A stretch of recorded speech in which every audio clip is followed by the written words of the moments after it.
Aloha Aina, Ano Ai, Velina Kako. Welcome to Free Hawaii News, brought to you by the Koani Foundation, presenting Hawaiian perspectives on a broad range of topics and issues affecting the Hawaiian Islands, the Pacific, and the world.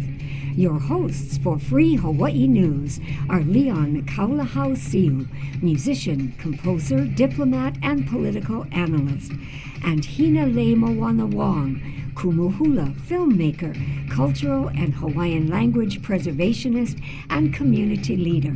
And now, Free Hawaii News.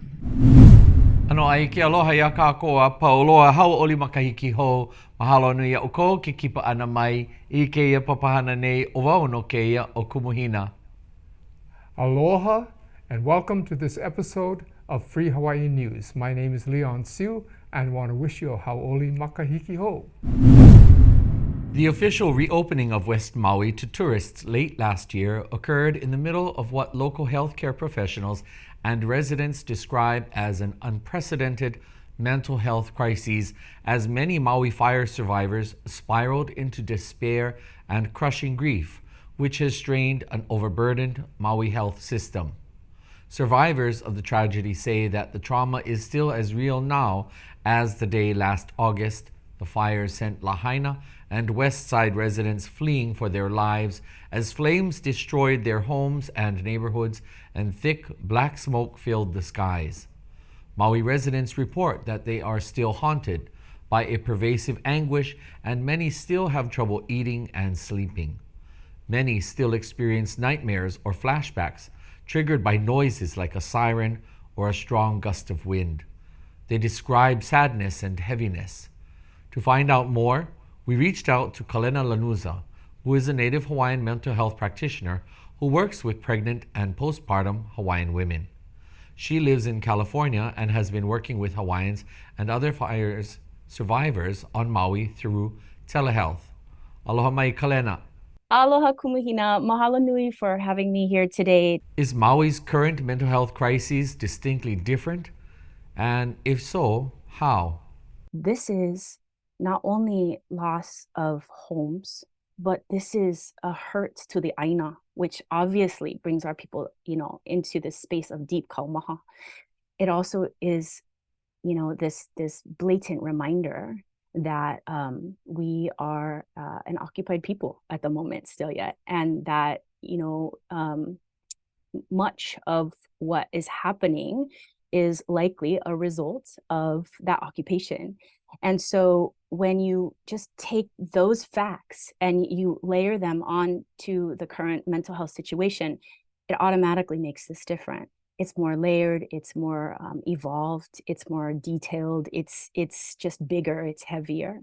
So when you already have a group of folks, specifically our people, Kanaka Maoli, who have experienced deep and continuous levels of trauma based on historical practices, right? So historical trauma, generational trauma, caused by, colonialism, settler colonialism, continued settler colonialism. When you see someone show up for care, these are not small little things that I can say, oh, let's maybe take a little extra magnesium. Oh, maybe let's just get a little extra sleep. Oh, let's see if we can, do some more self-care. Oh, these are deep. These cultural wounds, if you will, are heavy. And so that's what makes this much different than, other crises, other things that have happened elsewhere. What has had the most impact and also caused the deepest trauma amongst Hawaiians who survived the fires? It's just one more thing. Like, it is just one more thing. When you live in a space where you can barely afford to live in a space, and this is your aina, this is, you can trace your mo'oku'auhau way back, and these are where your people come from, and you cannot even survive there in the best of circumstances. And now this, it can be quite devastating. And so I think that idea of, continued settler colonialism, and then, this, I hear a lot, it's almost like a slap in the face to have the tourists come back into these spaces. And I think many of the people that I talk to totally understand the economic ramifications and how that's all wrapped up into everything. But really, when you sit with moms, they're really like just like how much more? How much more can we take? How much more should we take? And once again, it's just another thing that is devastating our people.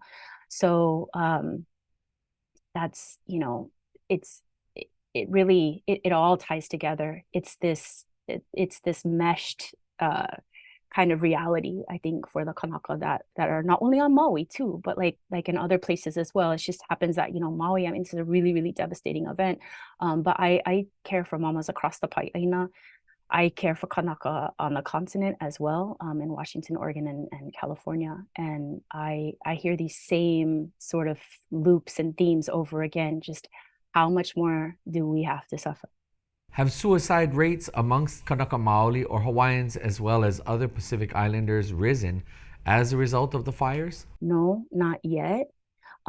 But I would imagine that, again, if things kind of follow how they follow after big disasters like this is something that we really want to be mindful of and get ahead of in the next year or so, because it is quite likely that with all this devastation that could happen. How large a role does colonialism play in all of this? I don't think that we can have the conversation surrounding Kanaka Maoli mental health without also mentioning colonialism in the past and currently. I think that the idea of, you know, again, being an occupied people and having our aina occupied and us seeing that is often not done in the best way, you know, stewardship wise and all those things, absolutely plays into our mental health. Also, historical trauma is a very, you know, I think well-researched, you know, concept. And literally that trauma over the years and years and years, and we're several generations out now, yeah, that trauma lives in our kino. It lives in each and every cell of our body, understands that. It changes our HPA axis. So our hippocampus, our pituitary glands, our adrenals. It causes a flux of cortisol to be, you know, dispersed when we're pregnant with our keiki. When we're hapai, we can pass this on, and we often do. And what that does is it changes our baseline. We become triggered more easily. We have a more narrow window of tolerance for things that are traumatic. So we've got all that going on anyway. And then again, now we just, you know, we're living in this space of we know over 50% of Kanaka are no longer in Hawaii, right? For a variety of reasons, right? But, you know, other people are there and we are displaced. And so continued, you know, settlers in our aina, and also our I think, inability to really, as a lahui, come together and really be able to process all this trauma. I think really in the last, you know, several years, we've been talking about this more and more, but I haven't really seen a collective. I think there's a lot of wonderful practitioners that are doing individual work. And we're all kind of trying to come at it together, but I haven't really seen this like collective force of like, okay, guys, we do have a lot of historical trauma, again, that lives in our cells. What can we do about that? And what can we do to obviously reclaim air? All that is kind of, you know, smushed together, again, meshed together. So yeah, colonialism, absolutely. It is, it really does lead to the core wound here that has just been exacerbated or opened up again. We call it in like medicine a dehiscence, you know, it just opens up again by this huge disaster. How much of a role does a connection to the Aina play for Hawaiians? We are Aina. Aina is us. We are tied. You know, this is part of who we are as Kanaka, as indigenous peoples. I think that alone, that concept has, I use that to connect people back to some grounding when we're trying to heal. And it's been very challenging with moms on Maui right now to connect them back to Aina because of the devastation that occurred to Aina. It can be such a triggering event, right? So, there are normal places that they would go, like I normally am very like, okay, how can we get more kai time? How can we get more vai time? How can we, connect you more to la'au? How can I get you to be outside instead of inside your apartment or your house? Because I know that these things help regulate the nervous system. But first of all, when you're staying at a hotel, that's challenging. Second of all, when your place that you used to go and connect to a specific part of Aina is no longer accessible or, toxic, that's been challenging to work around. Why is it so important to have Hawaiian mental health experts treating Hawaiians? I would just give you my little experience, my own personal experience. I was anuma kuahine. I was really going through it. Part of the reason why I'm in this particular work, I was very much struggling. And the options for me were to take a medication, which, hey, I prescribe medications and all of that, nothing wrong with that. But that was just like, here, you just take this. This milligram should help you feel better. And here's a referral. And that referral was for a therapist who was white. And I saw that therapist and I was really, really struggling with big issues that are integral to our people, like issues about kuleana and kulana and how do I navigate all of this.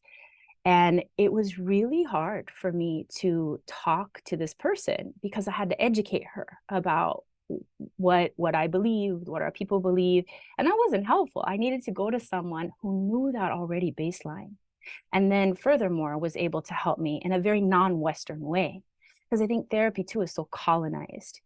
I mean, you look at the fathers of psychiatry, all white men, and therapy's not that. Therapy, in my view, is helping somebody who's struggling, just being human with them and helping them with whatever that can bring them out of this. But it is very colonized. It is very Western. And so going to someone who already doesn't know about your culture, other than to say things like, oh, I love Hawaii. I went there on my vacation, or I got married there, or all these types of, things that are pretty inflammatory, really. They already don't know, and that's their baseline right there. They're not going to be helpful. Why is treating Kanaka Maoli for mental health issues different from others? Caring for Kanaka and other Pasifika is distinctly different than caring for someone outside of those ethnic and cultural groups, because of the cultural element alone. And so, again, I do provide general care to all folks, but when I am sitting with other Kanaka, all of the things that we know in our na'au and that we've been taught by our kupuna, all of the mo'olelo, all of the olelo no'eau, all of those things can come in to the space. Those things don't come into Western spaces. And sometimes they're discouraged from coming into Western spaces. And so those things absolutely come in, and we can use those and call on those things. And that's the beautiful part about being able to sit with our people, is that we know that there are, like things that are way bigger than us. We know and trust in our kupuna and their wisdom, and we understand what Indigenous wisdom can do. And so I think it's really nice to be able to sit and allow that to come into session with us. How do you employ the Kanaka or Hawaiian culture in the healing process? We typically always open with oli and close with oli, so that we're inviting our kupuna in and our aumakua in, and anything that we can get to help us kind of navigate what's going to come up in that session.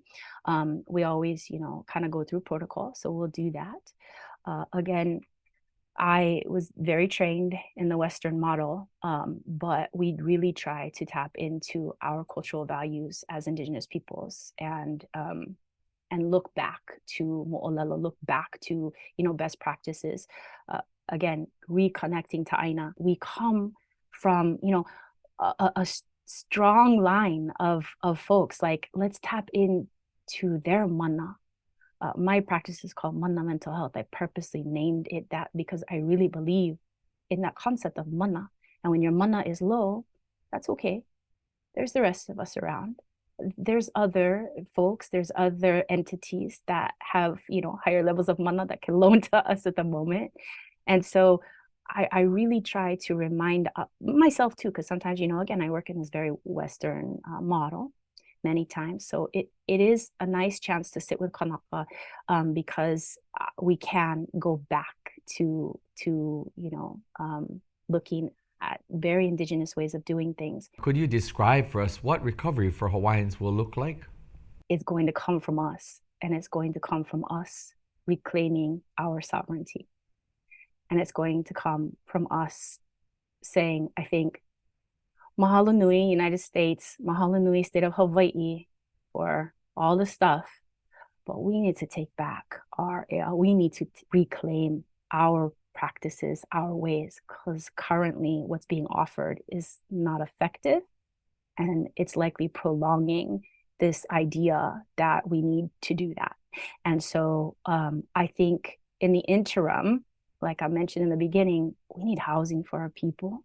We need secure housing for mothers and their babies so that these children, because I take care of moms, I take care of maternal mental health, right?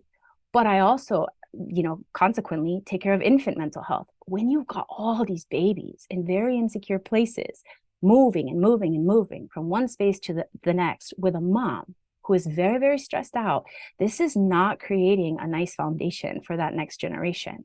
So we need stable housing. We, I think, need definitely the United States and the state of Hawaii to fund more or offer our programs that we already have that exist, great programs, right? But offer us more funding so that we can create our own programs to have more mental health providers who look like us, who are able to serve our people. Those two things right there, I think, would go a long way. Mahalo anui ia oe e kalena, mahalo anui ia oe ka mauhana, mahalo anui ke hui ana. Mahalo, mahalo, mahalo. Years ago, back in the 1990s, there was a controversy at the state legislature over the mental health treatment at the Waianae Coast Comprehensive Health Center.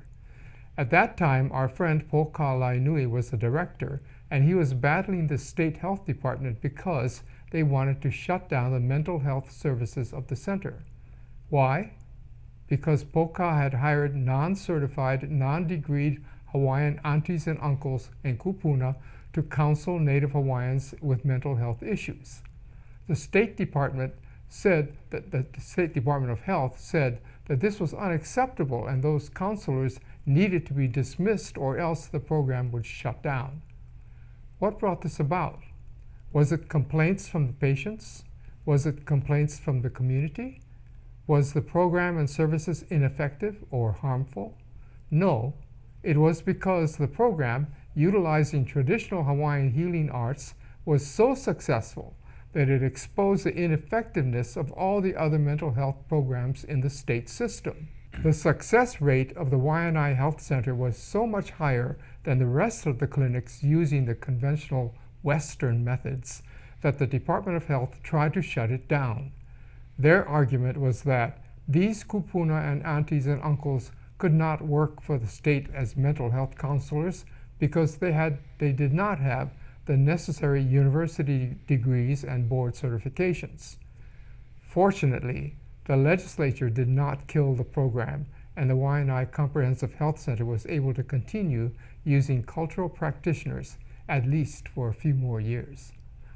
I tell this story to point out that too often we have become so westernized or Americanized that we often do not see the value and effectiveness in the traditional cultural practices, the old-fashioned way, the way of our kupuna, the Pacific way, a way that has been vetted over millennia of relationships with our people, interactions with our environment, and communing with our Creator. The way of aloha is far more pono than going with the trends. Leon, that is one of probably Kumuhina's biggest pet peeves when it comes to being here in our homeland, when it comes to being Kanaka in our homeland, and truly realizing when I take stock of everything around us. Not only are we a minor minority in our own homeland, but we are not in political power. not an economical power, and we are not in charge of any of the primary driver systems, including education, that impacts our next of generations. And at every turn, we are met with outside influences. We are met with, when you mentioned earlier, the trends, whatever is the trending remedy, whatever is the quote unquote way, but it's the way that came from outside. And since then, we have had validation to deploying our ways through our people. We've had a much greater elevated consciousness after the 1990s in terms of our own people's intelligence.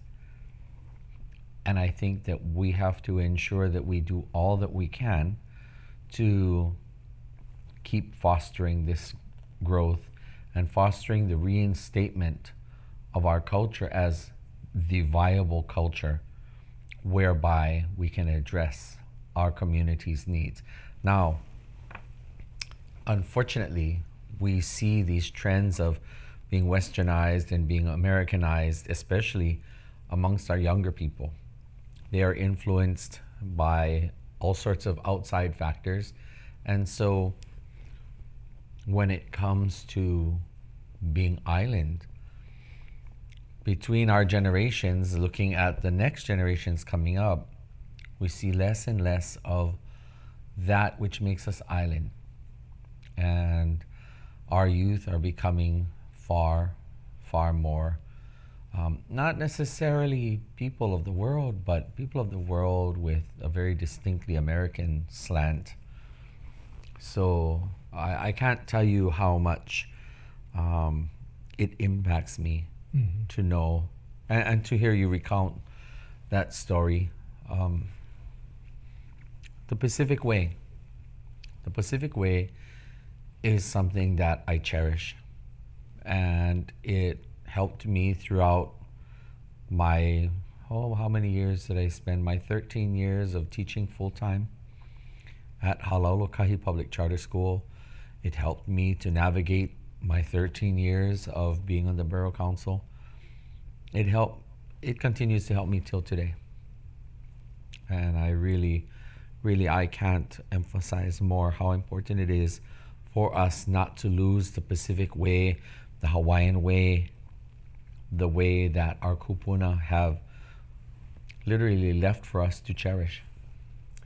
Yeah, I agree with you. And of course, I've been attending conferences lately, particularly in the Pacific. And it is such a refreshing thing to attend a conference in the Cook Islands, for instance, rather than a conference in LA or in New York. Because of this Pacific Way, that what happens is that the people understand that there is a relational aspect to what we're talking about, and that is more important than the information and the facts and things like that that's going on, or even the problem in front of us. And I find that approaching things with the respect of respecting one another and our relations and aloha for one another has a huge difference in the outcome, not just the outcome, but in the process of solving our problems or working through some of these issues that we have. And so I see that as the Pacific Way. I was recently at a conference in the Cook Islands, and it was so refreshing because it was so different how just how people treat each other, and how people respect each other and honor each other. That's another great thing, is the honoring, which has been lost in the American society. The honoring of elders, the honoring of people who are special, who have special skills, the honoring of just the people who care for one another, So I think that is a huge part of the Pacific Way, is that we're able to work with each other and honor each other at the same time. And this, I think, needs to, like you were saying, among our younger generation, we're beginning to lose that. but I don't think that it's lost. I think it's still there. Our young people still have that implanted, almost genetically implanted, so that can be raised up again. I've seen many situations in traveling with what local people who live someplace else, and how much of an impact they have made in their communities. Not by being big in the community, but just simply because how they live their lives and how they treat one another. And that is the Pacific way. Yes. I recall a trip that I made to the continent, and it was through an aunt of mine who had moved, and she carried on doing things with hula and Hawaiian music and engaging with the Hawaiian community that lives in that area that she's in. And I was shocked when we were welcomed in. They had music and they had plenty of food, but when we sat down, I will always remember how she distinctly had a table of honorees, and we were all served. I don't even go to parties here where we're served, and they come around with a tray full of food, and they present it, and you take it. That was, and she truly did honor the honorees. There was, it was all about giving, and it was all about honoring and uplifting. It was so refreshing. So you're right. Our culture lives in the hearts and the minds of our people, not necessarily in these really forward posturing ways, but in simple ways like in their everyday life. And that's probably one of the best things that we can do, is to advocate from this program that it's up to each and every one of us as individuals to remember what makes us Kanaka. With the ongoing water contamination disaster at Kapukaki, or Red Hill, caused by the U.S. Navy leaking jet fuel into Oahu's aquifer of fresh drinking water, the U.S. military's reputation, the U.S. Navy's in particular, has been drawing serious criticism. As a result, all kinds of groups in Hawaii are calling for a top-to-bottom reassessment of the U.S. military's presence in Hawaii. In 2029, 5 years from now, many leases that allow the U.S. military to occupy and operate on Hawaii's lands will start to expire and be subject to renewal. Areas such as Pearl Harbor, Makua Valley, and Pohakuloa. While activists have been calling for the U.S. military to deoccupy these and other Hawaiian lands, now even mainstream organizations and individuals have started to do the same. This raises some very important questions. In a possible breakthrough last month in a federal court brief, the U.S. Army stated that it no longer needed to use Makua Valley for live fire training, or in the future. So does this mean that the U.S. Army is going to return Makua Valley? To explore these questions, we have with us today Makua Valley supporter Vince Dodge. Aloha, Vince. Hey, Leon. Aloha. Good to have you here. Mahalo for joining us. Thank you for having me on behalf of Malama Makua. Yeah. Vince, we know your dad, Fred Dodge, was a longtime activist, but tell us a little bit more about how you got involved. Well, definitely, it's my dad, Yeah. his influence. I first saw Makua from the ocean. I was a fisherman in Waianae through the decade of the 80s, and I can remember watching the training. I was a night fisherman, and I can remember watching the helicopters come in and shoot up the valley at night. Pretty exciting at night with the tracers and whatnot. And then the fires reminded me kind of the volcanic activity on the Big Island, until, the whole valley would start to burn, and then the ash would start to rain down a few hours later. And then in the morning, I was greeted with this blackened valley. And I saw that a bunch of times in the 10 years that I fished in the ocean at night outside Makua. My dad was already tracking what was going on in Makua. I asked him, not too many years ago, What was it about Makua? Why his interest? And you know, we arrived in Hawaii in 1961. He just graduated from medical school, and then he was an intern at St. Francis Hospital up in Liliha, yeah? And he said in that first year, the staff had like a picnic and they went out to Makua. And he said his first glance into the valley, and he had a deja vu. He had been there before, like he had known the valley and it had known him. And from that moment, he said the valley captured his interest and attention. So where was your family coming from when you moved here? We moved from Philadelphia. The first military use of the valley was in 1929. But then it started full force after the start of World War II in 1942. The most important thing about that time was that the Army actually signed a document where they said that they would return Makua in the condition they found it within 6 months of the end of World War II. Some people say, oh, wow, that's so long ago, you know, so what? But it's really important that, that the United States military keep their word. Yeah, so now they have a lease, right, on the area. And that lease is made with the state of Hawaii, is that correct? Okay, and so when does that lease expire? So it's a 63-year lease, and it expires in 2029. 29. So as you said in the introduction, about 5 years from now.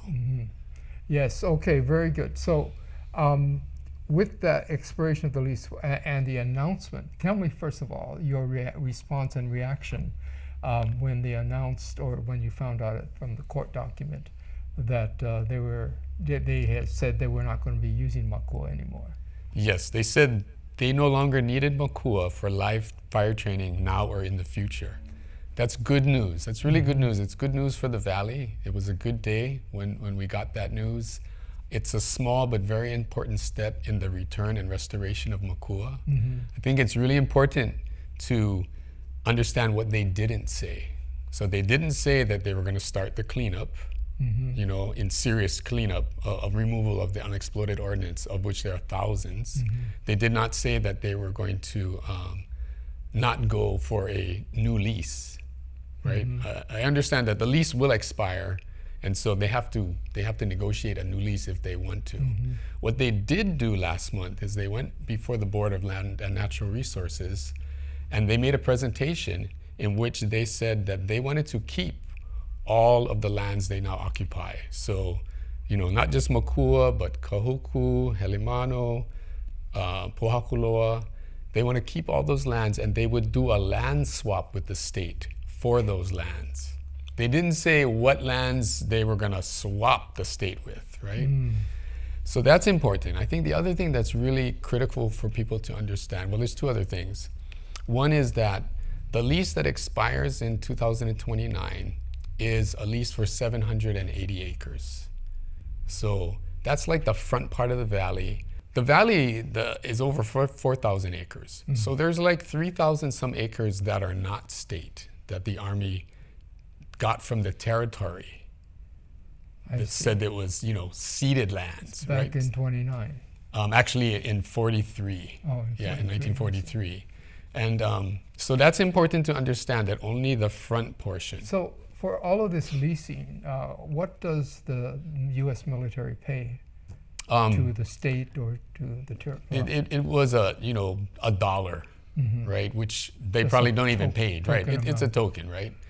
I mean, what I've read is that basically the territorial governor advocated for the return of the valley after the end of World War II, and after the fake statehood, the Hawaii's governor also advocated for the return.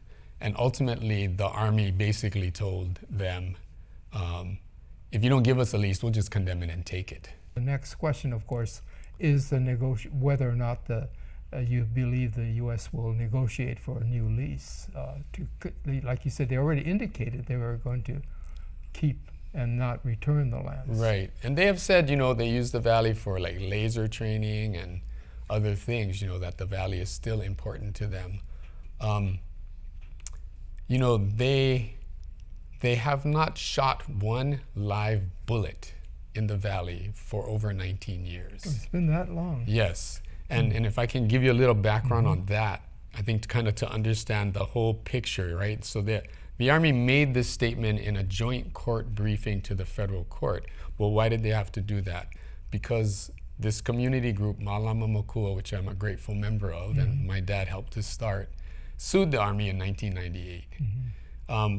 Malama Makua was not able to sue the Army on behalf of Hawaiian people and behalf of Aina, which had been severely damaged. But they were able to sue them on behalf of the Endangered Species Act, right? Because the Army was responsible for hundreds of fires in the valley, which decimated the native species, the endangered species. So that happened in 1998.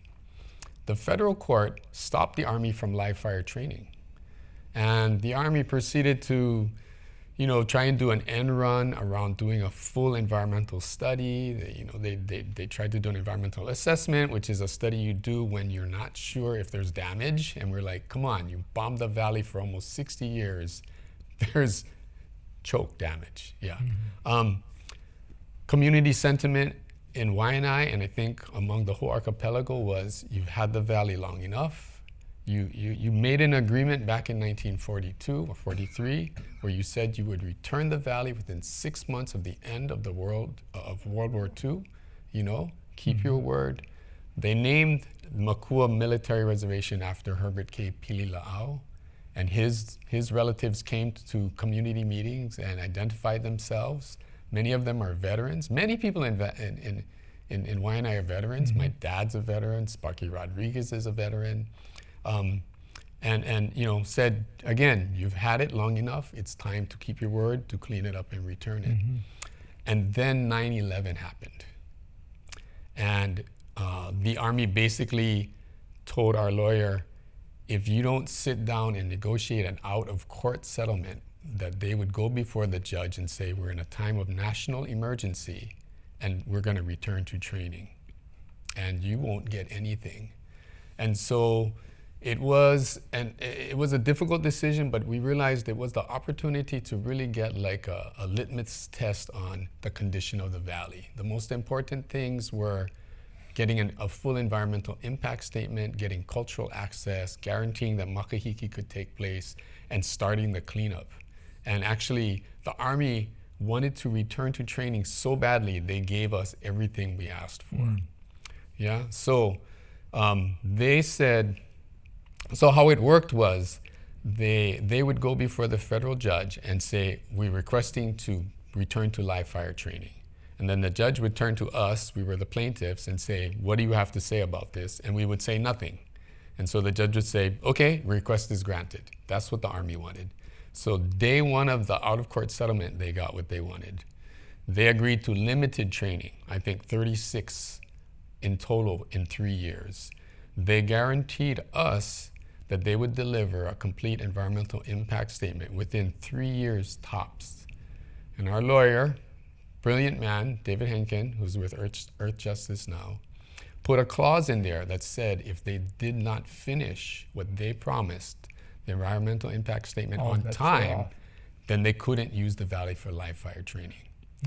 And they have not completed that process. And so since the summer of 2004, they have not been able to use the valley for live fire training. I see. Right? So now them saying, okay, well, we don't need it now and in the future, it's very obvious, been very obvious to us that they don't need it because they haven't used it, right?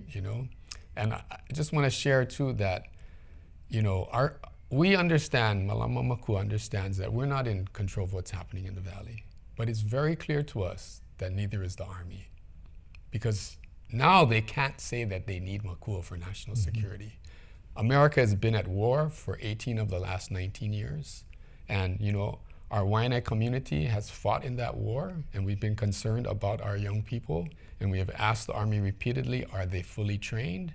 And they have assured us they are fully trained without firing a single bullet in Makua. The valley is coming back. Yes. Well, so this leads to the next thing. So what do you anticipate? Do you really anticipate that valley will be returned? That the Army would give back at least parts of it?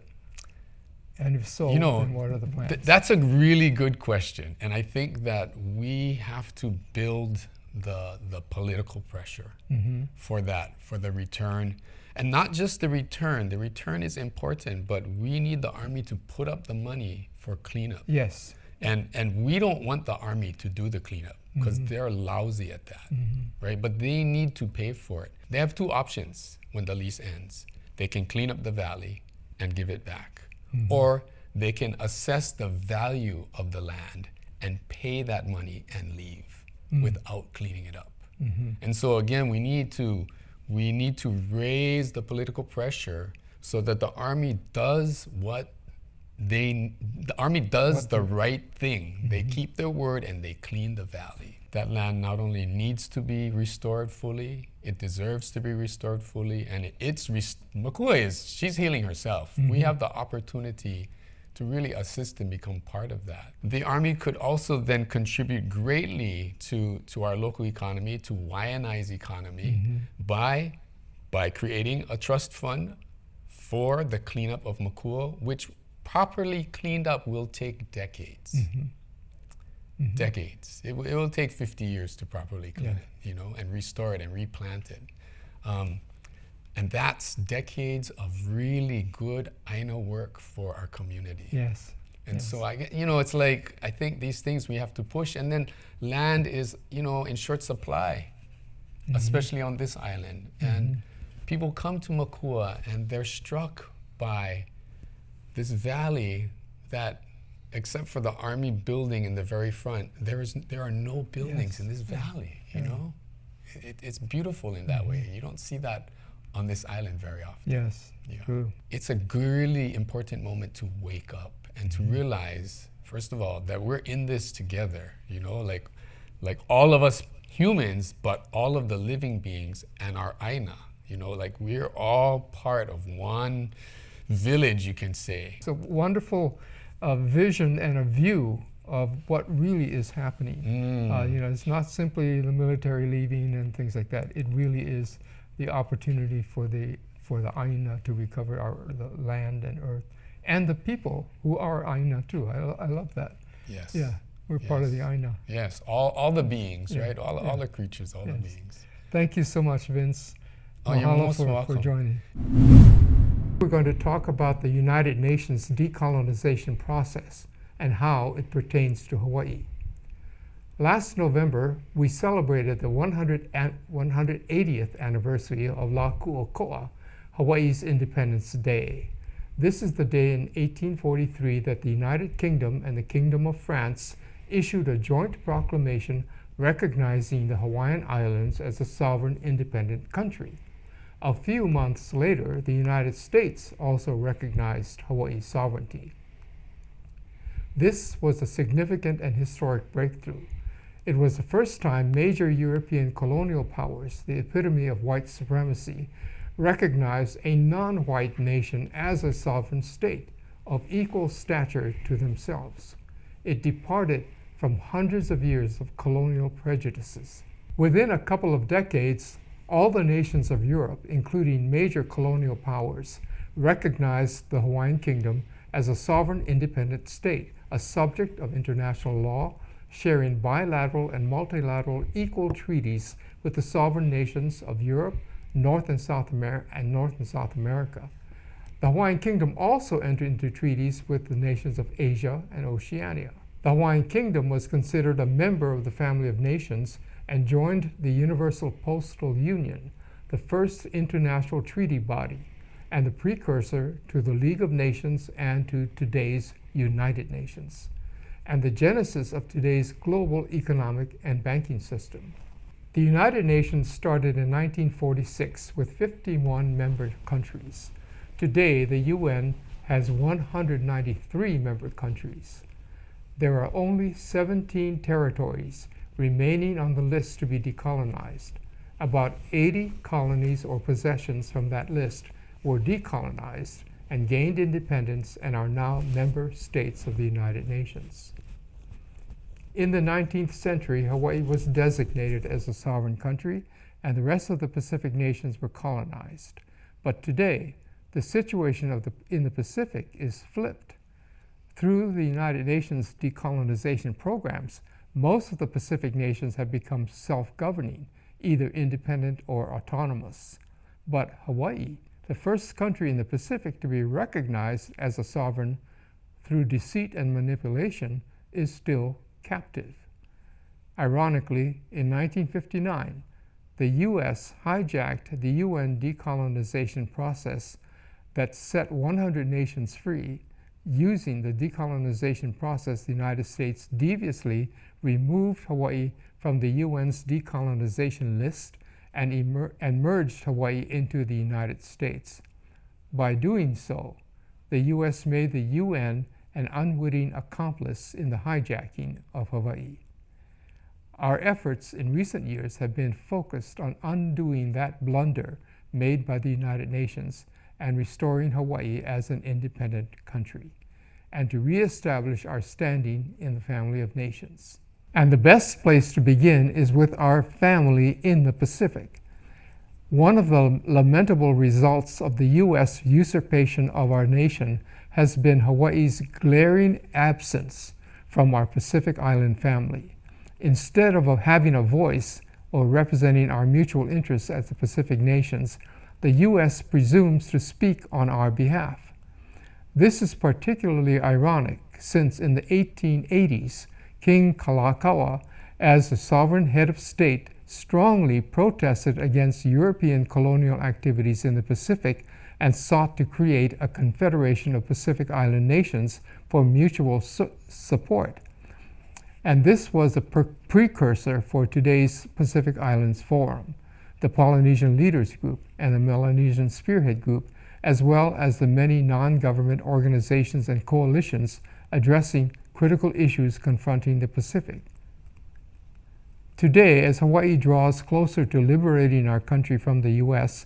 and reinstating our sovereign independent nation, we have begun the process of rejoining the rest of our family in the Pacific. Over the past 10 years, we have attended meetings of the Pacific Island Forum, the Polynesian Leaders Group, the Melanesian Spearhead Group, and other Pacific cooperatives and numerous regional conferences to represent the interests of the people of the Hawaiian Kingdom. We know that as an independent country, Hawaii can once again contribute greatly to the mutual discourse and actions to set a course for a brighter future for the Pacific and for the planet. Mahalo anui eia no e nā hoa kipa wa hiki mai no i kākou I ku'u wahi hapa o ia hoi o Kumu Hinaʻs Manao. And today, as I always do, I'm always thinking about something, and on a sometimes a very complex and profound level. One of the things that came to mind was about the relationship that we as Kanaka have to our land, to our places and spaces. Capitalism is something that has come in to infiltrate and to permeate our lives in so many ways that it shifts our relationship from the land being our mother to actually being a commodity that can be bought and sold for money. Some of our Kanaka are extremely embroiled into land sales, and of course, you know, one of the nuances when I think about buying and selling anything, because we live in a capitalist society, it's nearly impossible for our Kanaka to avoid this. However, I think the point that I'd like to share in tonight's programming is that we can't forget what the land, what our Aina and our culture teach us. If we could just pause for a moment and stop and think about what extremely complex lives we live. On one hand, we have every control over our own personal relationships at home, what we do, how we do what we do, and why or why not do we do something. So when we think about what, on a personal level, what our relationship is to the land, that's probably where we can affect ourselves and others the most. But at the same time, we live in a culture and a society where the greater political system that governs us, the greater trends that continue to infiltrate Hawaii and really leach into everything that we do. We see that we are swept away by the tides that we are beholden to. When we really need to turn to something, we should look to our culture. We should look to what does the ways of our kupuna tell us. And it reminds us that we truly don't own land, but the land owns us. And it is our duty to malama, to take care of the land and allow the land to take care of us. Buying and selling of land, for as much as any of us can interact with the Western capitalist society, we should never really lose sight of the core of it, so that at the end of our own very personal day, we remember that the land is where we derive our life from, our living, and the land is also where we will be returned to when it is our time. And when we are buried there, we start that cycle over again. With the start of every new year, we speak about New Year resolutions. And in this new year, 2024, this is perhaps a challenge that each and every one of us might be able to put ourselves up to. And that is to shift our center, to shift where our piko is. And you've heard me say this on other episodes of Free Hawaii News. Hawaii is our mainland. It is our motherland. It is our homeland. It is our aina to care for, and we must care for her as we care for our own biological mother. When we come across someone who sees land as a commodity, it's important for us to immediately pose that mental question: is this something that I really should do? This is a delicate situation because sometimes people find themselves in situations where they're so embroiled into a Western capitalist society that only that said capitalist society can really pull them out of it. But as much as we can, we should try to center ourselves personally.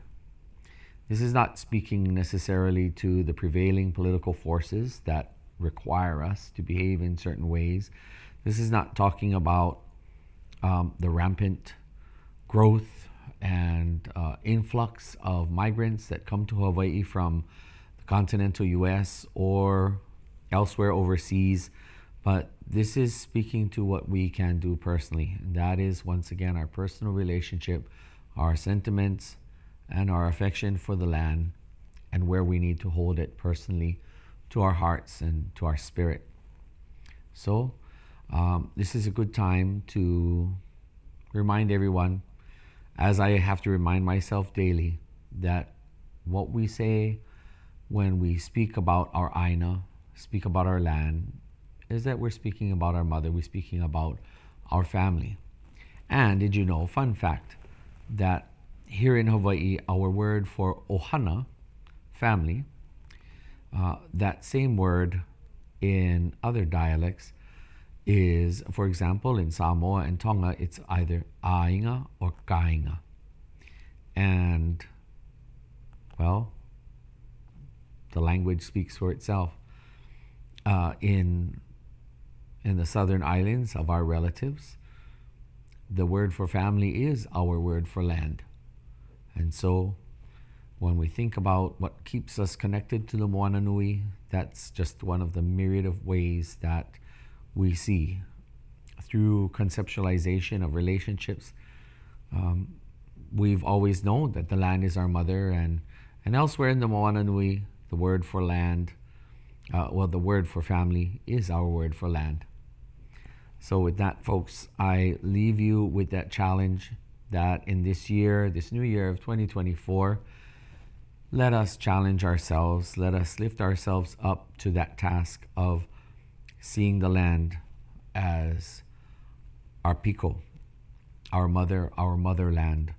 And let us really remind ourselves that Hawaii is our mainland.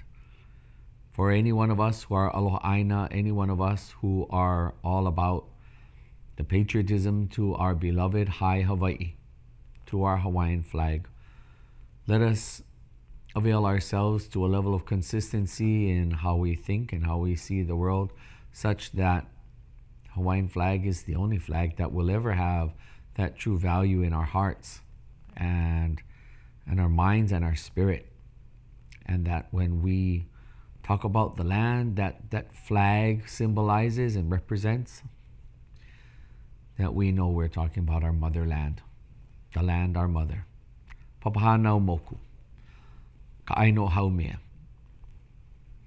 Ke la no ka manao o kumuhina ke yahi nei, mahalo anui, no ka oko holohe ana mai ku'uwahi manao. Mahalo.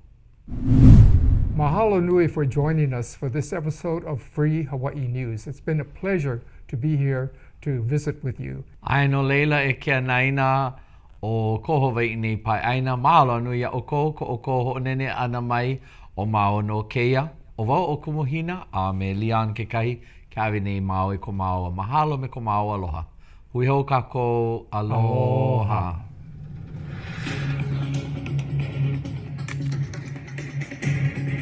We hope you enjoyed this month's episode of Free Hawaii News. Mahalo for watching. There's a new show every month, so this program will air several more times this month. You can view it anytime on Olelo's on-demand site or on YouTube. See you next time. Ahui ho, aloha aina.